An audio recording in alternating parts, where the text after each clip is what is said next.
Good morning, everyone, and welcome to the FARO Technologies second quarter 2020 earnings call. For opening remarks and introductions, I will now turn the call over to Michael Funari at Sapphire Investor Relations. Please go ahead. Thank you and good morning. With me today from FARO are Michael Berger, Chief Executive Officer, and Alan Muhich, Chief Financial Officer. Yesterday, after the market closed, the company released its financial results for the second quarter of 2020. The related press release and Form 10-Q for the second quarter are available on FARO's website at www.faro.com. In order to help you better understand the company and its results, management may make forward-looking statements during the course of this call. These statements can be identified by words such as expect, will, believe, anticipate, plan, potential, continue, goal, objective, intend, may, and similar words. It is possible the company's actual results may differ materially from those projected in these forward-looking statements. Important factors that may cause actual results to differ materially are set forth in yesterday's press release and in the company's Form 10-K for the year ended December 31st and Form 10-Q for the quarter ended June 30th, 2020. During today's conference call, management will discuss certain financial measures that are not presented in accordance with U.S. generally accepted accounting principles or non-GAAP financial measures. In the press release, you will find additional disclosures regarding these non-GAAP measures, including reconciliations to comparable GAAP measures. While not recognized under GAAP, management believes these non-GAAP financial measures provide investors with relevant period-to-period comparisons of core operations. However, they should not be considered in isolation or as a substitute for a measure of financial performance prepared in accordance with GAAP. Now, I'd like to turn the call over to Michael. Thank you, Mike. Good morning and welcome to our call.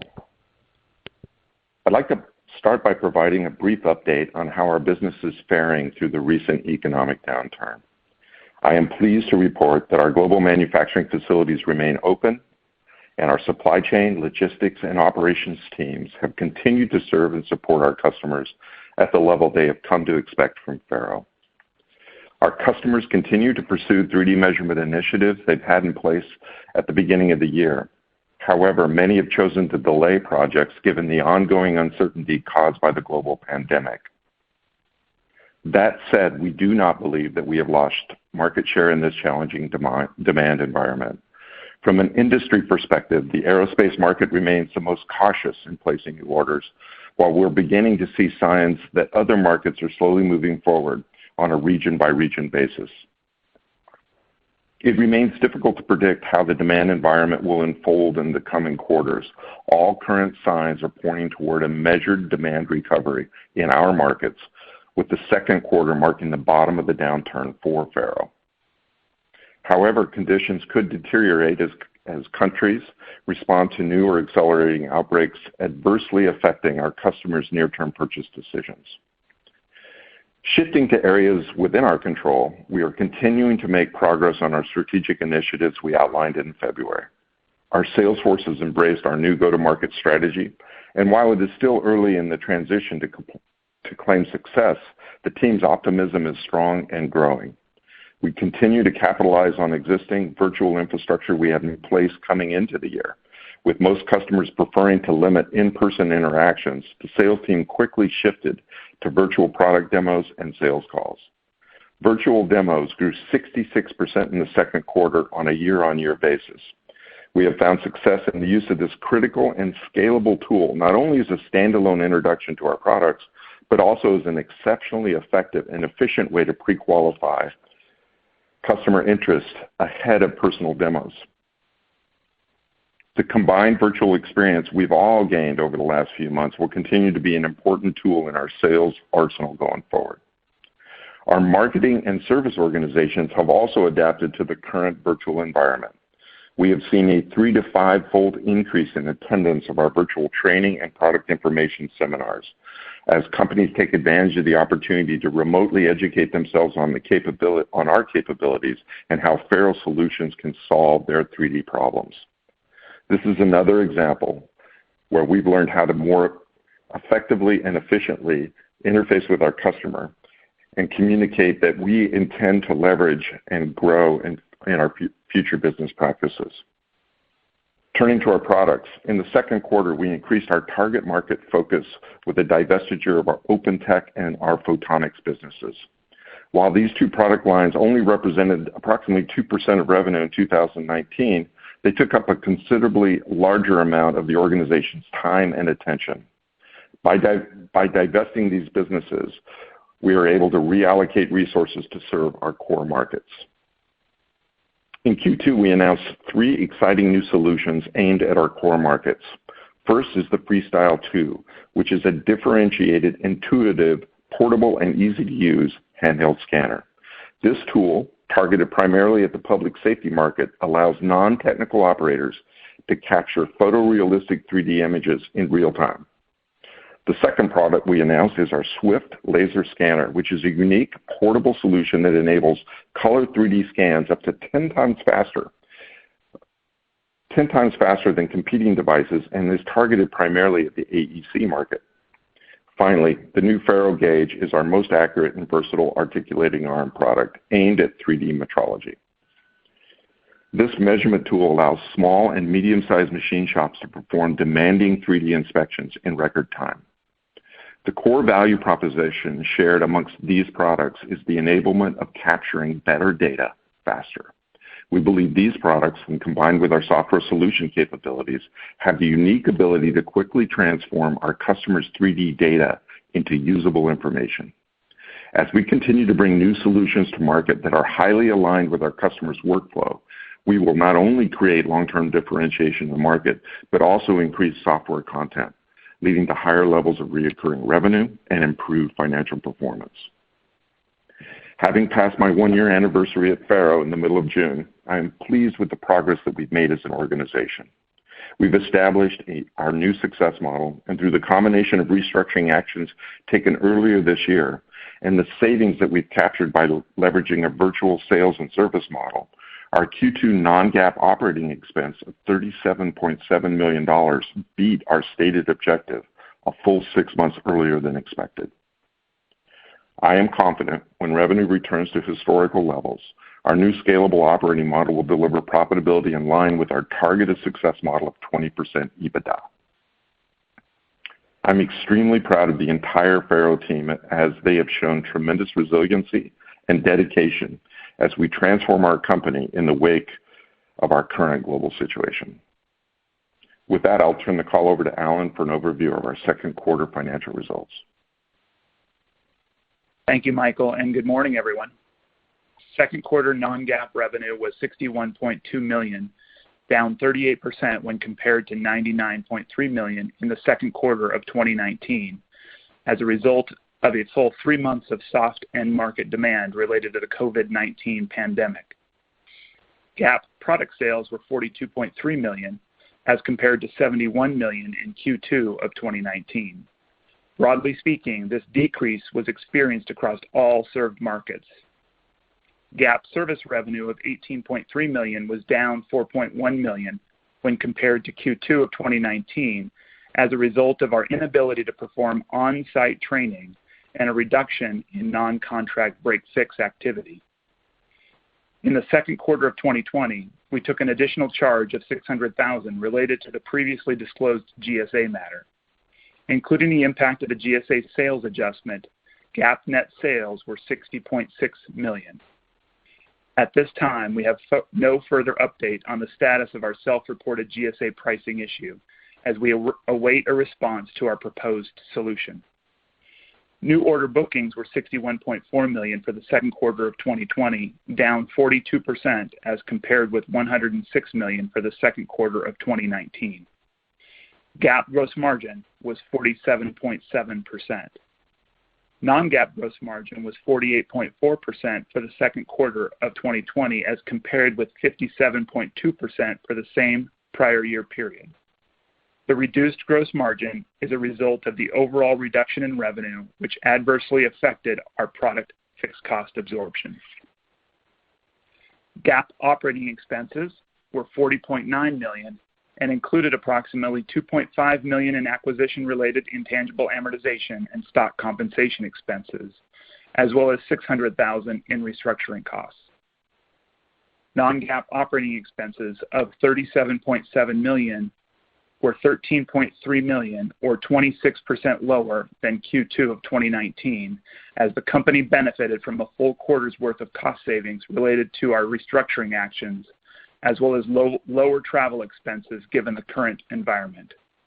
As Michael mentioned, with the demand expected to remain at depressed levels through at least the third quarter, we would expect third quarter operating expense to remain similar to the second quarter.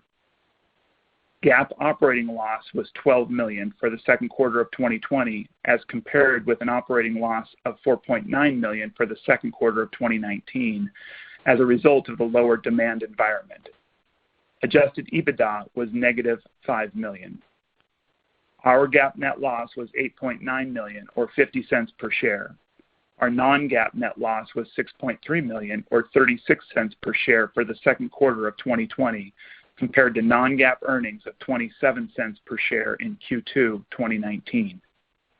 We continue to maintain a strong capital structure with a cash balance of $173.7 million and no debt. In the second quarter of 2020, we generated $500,000 in cash, primarily driven by collections of outstanding receivables. This concludes our prepared remarks at this time. We'd be pleased to take any of your questions. And at this time, if you would like to ask a question, please press the star then 1 on your touch-tone phone. You may withdraw your question at any time by pressing the pound key. Once again, that is star and 1. And we'll take our first question from Greg Palm with Craig-Hallum Capital. Please go ahead. Yeah, thanks. Good morning, everybody. I guess, firstly, looking back in the quarter, I'm curious what you saw maybe in the last 2 weeks of June, which typically the strongest part of the quarter. Was activity consistent with your expectations? Anything that surprised you? Actually, it accelerated. So we kind of left Q2 much stronger than we came into Q2. And you're right, seasonally it kind of crescendos toward the end of the quarter, but we were surprised how strong the activity was in June in general. Okay. Which we think is a real positive sign. And in any, maybe geographies or end markets that really sort of stood out as from like a recovery standpoint? Yeah, I think we saw China and Japan relatively strong at the end of June. Europe was I would say average, and North America was stronger. So we kind of saw Asia kind of bouncing back, and we were surprised by the strength out of the U.S. Okay, makes sense. Just kind of shifting gears on your go-to-market strategy, I'm curious whether your views on this have maybe changed, whether these web demos can become a major part of the sales cycle, even in a post-COVID world, or do you think this is a temporary phenomenon? And I guess, if so, how might this change the potential cost structure, knowing you might have, a lot less, travel expense and other expense that's flowing through the P&L? Yes, it's a great question, Greg. I think we do believe that this is a much more efficient way of pre-qualifying opportunities and having conversations that are more meaningful in person than we would normally do. I think, as you recall, the company had previously been very much focused on the activity of doing demos almost at any cost. And I think we believe that that's not the correct approach. I think understanding where the customer is in the buy cycle, introducing them to our products or our technology or our software, whatever the demand calls for, in a virtual environment prior to actually spending the resources to travel to the customer, we think is the most efficient way. We are in the process of collecting data that verifies that, albeit, this market environment is strange to say the least. But I do believe that having this capability has given us an advantage through this downturn, and we have taken full advantage of it. As we said, activity is up big time in terms of the virtual side.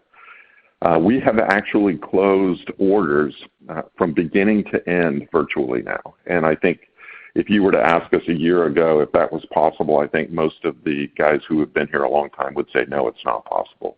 But I think we've now proven it is. Will that be the norm going forward? Probably not, but we will absolutely leverage the virtual capabilities that we have in terms of pre-qualification go forward. Interesting. All right, appreciate the color. Yeah, so I think yes, from an operating expense standpoint, I think that will provide downward pressure, as Michael indicated. And at a minimum, though, it's certainly going to enable additional scalability to the model that we built. Yep. Makes sense, Alan. Okay, appreciate all the color. Thanks, and best of luck going forward. Thank you, Greg. We'll take our next question from Jim Ricchiuti with Needham & Company. Please go ahead. Hi, Hey, good Jim. morning. Hello, Michael. You mentioned the pickup in activity the last couple of weeks of June. Right. What were the trends like? What have they been like so far in Q3? And I know typically you see a lot more of the activity later in the quarter. Actually, the momentum is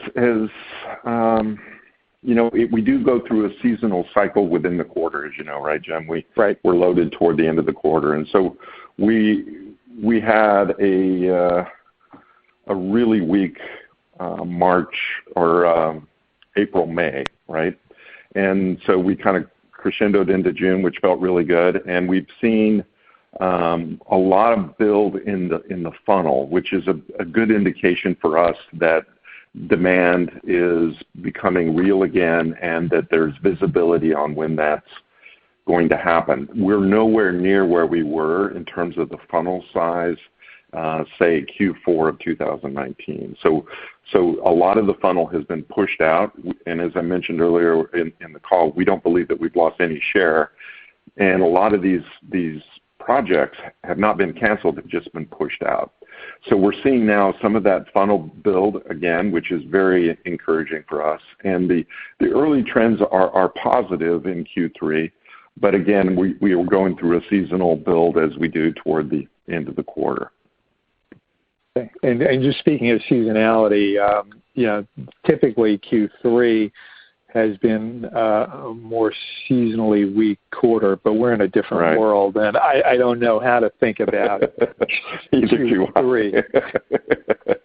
Well, typically Europe takes a vacations in the August timeframe, and so we've heard kind of anecdotally a number of different stories. Some customers obviously have been down for some period of time and have foregone shutting down during the summer months.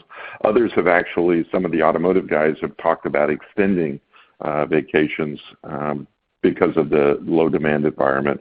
So I'm with you. I'm not really sure what to expect in Q3. We do believe, and we've said this in the script, that Q2 will be the bottom for us. Q3 and Q4 we should crescendo out of it, but we don't believe that it is a V recovery, Jim. We think it's we refer to it kind of as a swish, if you will, in the context of Nike. We think it's going to be a gradual and steady build, hopefully back to historical levels. Are you guys seeing any change from competitors in terms of pricing, or is this just such a weak market that the environment is such that no one's doing anything more aggressively from a pricing standpoint to win business that may not be there? Yeah, I think the latter is true. We've not seen stupid pricing, and that's a technical term. Because again, I think all of us realize, I'm talking about our competitors, a lower price doesn't create demand, right? And so I think at the end of the day, if demand's not there, it's not there. But we are seeing an interesting trend where some customers, particularly smaller companies, are interested in buying certified pre-owned versus new. And so that's a trend that has really, it's a new one, and we haven't really seen enough data to say that it is a trend that's going to continue, but it's an interesting data point. Okay, last question for me, I'll jump back on the queue, is you've talked about if the environment were to be weak somewhat on a more extended basis, that there was still some levers to pull, that you still think you could get to adjusted EBITDA break even at lower levels of revenue, in some cases as low as $58 million, $60 million. Is that still what you're looking at, or have you rethought any of this? No, we haven't thought it. We have very detailed scenarios that say if we thought, for example, that revenues were going to dip below Q2 levels and be protracted for some time, we have other things that we could be doing. That said, I think the assumptions that we have made and our board has made is that this situation that we're in today is a temporary one, and so the objective is to optimize the company, continue to deal with the restructuring and finish it, continue to focus on new products and new solutions, which we're doing, and we've demonstrated in Q2 with the launch of 3 new products, but not cut to the bone just to cut to the bone. Our objective is to come out of this when the market recovers much stronger than we went in, and I think we've made a lot of progress toward that. So the objective for us and the management team is really kind of walking that thin line, Jim, between one quarter making big impact in terms of profitability and the long-term health of the company, and we think we've walked that line pretty well. Okay. Thanks a lot. Appreciate it. Thank you, Jim. And we'll take our next question from Andrew DeGasperi with Berenberg. Please go ahead. Thanks, and hi, how are you? Good morning. I just wanted to quickly ask and a follow-up to Jim's question earlier on competition. I mean, you've undergone a restructuring. Some of your competitors all have undergone restructurings. I mean, one big international one is undergoing one right now through the end of the year. You have also one in the AEC market that's doing that. I'm just generally, wondering if you've seen any pullback from their perspective in terms of how we talked about pricing, but I'm thinking more in terms of the product refresh that they've had. Seen any kind of slowdown from that perspective? It's a great question, and I got to tell you, and it's anecdotal, right? We don't have a lot of data, so we track now. We're laser focused, no pun intended, on every opportunity that our sales people have identified, and we use Salesforce.com, and we basically track the funnel by sales guy. So we're maniacally focused and truly understanding every customer's opportunities, and we've not seen pricing moves by competitors. We still see our competitors, but I must tell you the intensity has been different, and I would argue less than we have experienced, for example, in Q4 of 2019 from some of the traditional players in this space. I can't explain that. I have no real data. I'm aware of the same thing you just mentioned, restructuring going on, and I'm not sure if that's caused a slowdown in their selling activity. I'm not sure I'd understand how that's happened, but we have not seen, for example, a lot of new products from any of our competitors, and that's why we took this opportunity in Q2 to really kind of double down. We're bringing 3, I think, very significant products to market, and the objective is to really do as much as we can to get our customers excited about these products so that when their demand environment returns, they're in a place to actually place orders. And so that's been our strategy, and we've executed to it. Great, that's helpful. And I know you mentioned that earlier in the quarter that you disposed of 2 assets that were non-core for you. Could you maybe let us know if there's anything else that right now looks, well, maybe not specifically, but do you have any other assets that you might be interested in potentially exiting? And then maybe secondly, I know that you've mentioned in the past the potential for some software releases coming up towards the end of the year. Is that still the case? And what in terms of timing, should we think more at the end of this calendar year or early next year? Any comment on that would be great. From a software perspective, that's ongoing, and yes, we will be releasing new versions of software almost on a continuous basis. So the answer to your last question is yes, we'll be continuing, and we are doubling down in terms of our investments in software. So that hasn't changed. If anything, it's intensified. And so yes, as it relates to disposing of businesses, we have no other plans to divest of any businesses like the photonics business or the OpenTech business. We're always looking at opportunities to optimize the company in terms of specific assets, but short term, we don't have anything on our radar that would affect, for example, Q3. Great. That's helpful. Thank you. You're welcome. Thank you. And we'll take our next question from Richard Eastman with Baird. Please go ahead. Yes, good morning. Good morning. Just a couple things, Michael. Is it possible you could just, put a little bit of color around, the three maybe business groups or end markets, 3D measurements, architectural E&C, and then public safety, and just did any of those perform less bad in the quarter? And I'm kind of thinking about just where the funding comes from, for these different end market buckets, and how quickly it could recover. Right. It's a great question. So our biggest market is 3D metrology, and we are aligned and have been aligned with the aerospace business and the automotive business, and they're going through some tough times.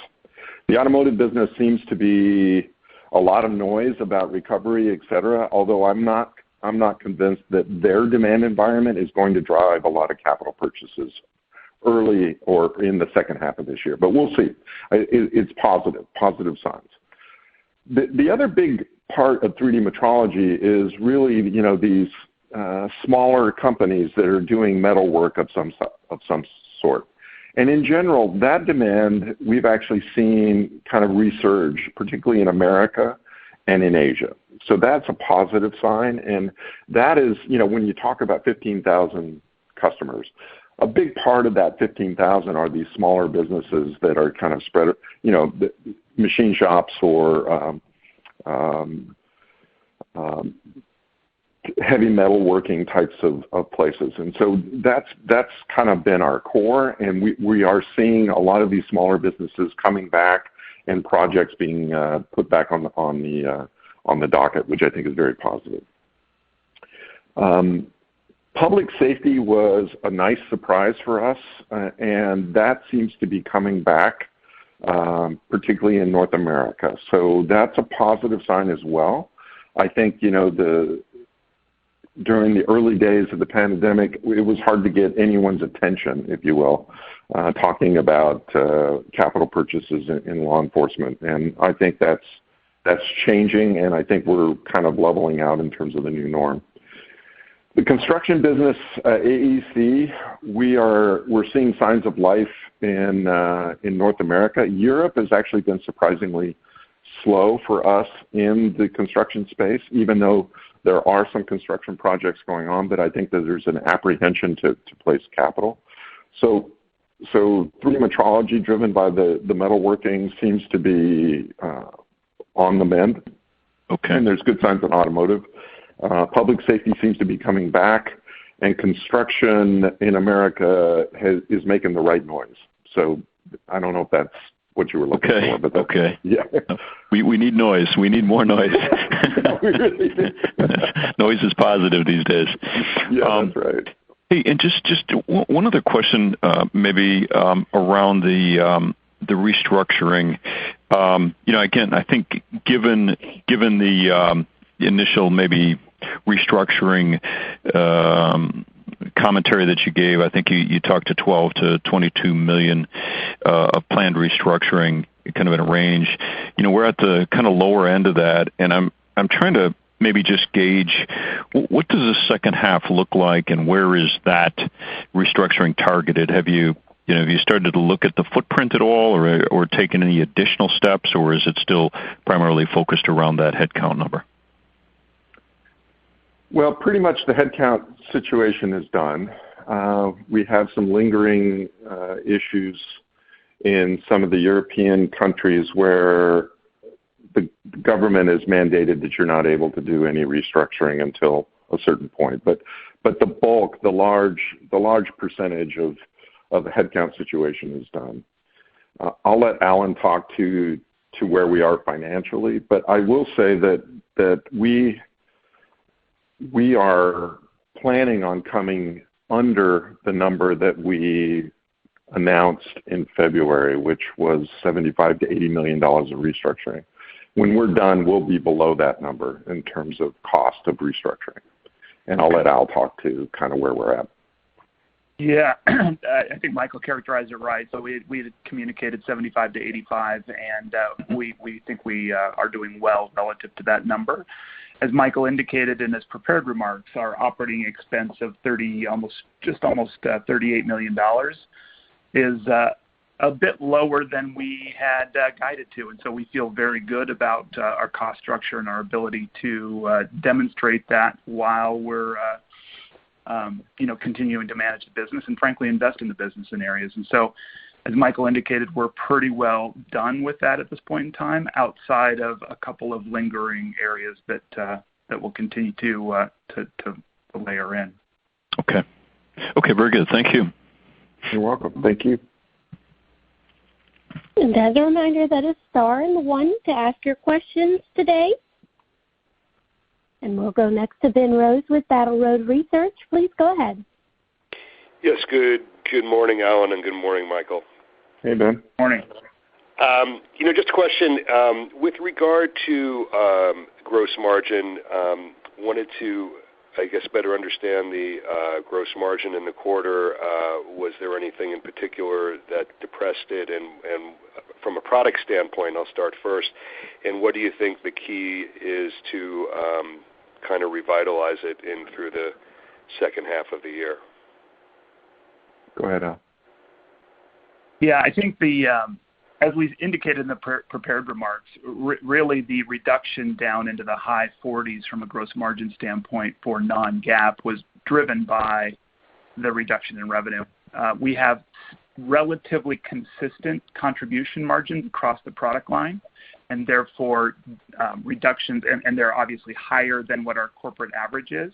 And therefore, as revenue comes down, gross margin comes down commensurate. Our success model of 55 to 60% remains unchanged at this point in time. That is our objective. And at this point in time, our expectation is that when revenue rebounds into more historic levels, we will see a natural increase back up into the 55 to 60% range that we had been operating at for an extended period of time. As Michael indicated, pricing remains relatively steady. We haven't seen any draconian efforts by ourselves, certainly, or any of our competitors that would have some sort of a permanent change to our gross margin. Anything from a mix standpoint would generally be more positive, as we tend to focus more on software and solutions that have higher gross margins for us. And so, in general, I don't want to appear cavalier by any stretch of the imagination. We're not concerned about the 48% because of what I've just talked about in terms of really being just volume driven. Okay, great. And then on the service side, I know that a big focus over the last, in fact, more than the last year, has been selling warranty service and having a pretty successful and high attach rate on that warranty service. Were you able to continue that success even in this tough environment, and how does the outlook appear there?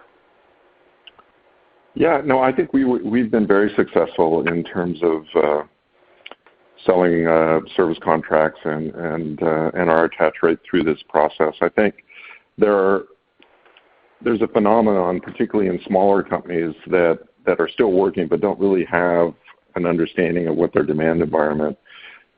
They're taking advantage of this slower time and sending equipment back for certification and calibration, and that's we've seen that positive trend through this COVID environment. I think when the demand environment gets back to where it was for our customers, I think we'll see it return back to normal levels. But I think it's been positive through COVID. Okay, great. And then, Michael, just to key in on something that you said with respect to the noise level on the factory metrology side. There's obviously been positive data coming out of some of these macro sources, the ISM, the federal, the Fed's book on industrial production and so forth. And I'm wondering if your comments with respect to it being noise rather than substance, has to do with kind of factories reopening for the first time and getting things back online versus making new purchases of equipment. And just wanted to get your thoughts on that. When do you think we might see some of the purchase cycles for your products start to kick in? Yeah, well, I think we're beginning to see it now, and that's why in our script, we kind of said that Q2 is the trough. It's the lowest point, we believe. So the noise is positive. I think there was a lot of talk in the April-May timeframe that the automotive guys, some of them were coming back to work, et cetera. And I think there's a big difference between a factory coming back and starting to operate and guys going off and buying new equipment. There's a big difference, right? Mm-hmm. And I think new equipment is typically a sign of confidence on either capacity needs or a technology purchase. And so we're seeing our funnel again, and we're maniacally focused on tracking every opportunity our sales guys see. We're seeing the funnel building again, which is positive. And I think for a lot of the customers to pull the trigger and actually place an order, it really comes down to their end demand environment. And I think automotive is a perfect example. I don't know how many people are buying new cars right now. So I think, as their confidence builds in the consumer and things start happening as it relates to activity, I think we'll see us returning back to where we were. The trends are positive, and again, we're calling Q2 the trough. Okay, thanks. That's very helpful. Thank you. And there appears to be no further questions at this time. I'll turn the call back over to Michael Berger for any additional remarks. We want to thank everybody for your attention. I want to reemphasize we're calling Q2 the trough, and we are better positioned today than we were a year ago to take advantage of that. 3 new products introduced this quarter, and we're continuing to focus on our solution strategy. So we appreciate everyone's attention and look forward to talking to you next quarter. Thank you. Thank you, and this does conclude your program. Thanks for your participation. You may disconnect at any time.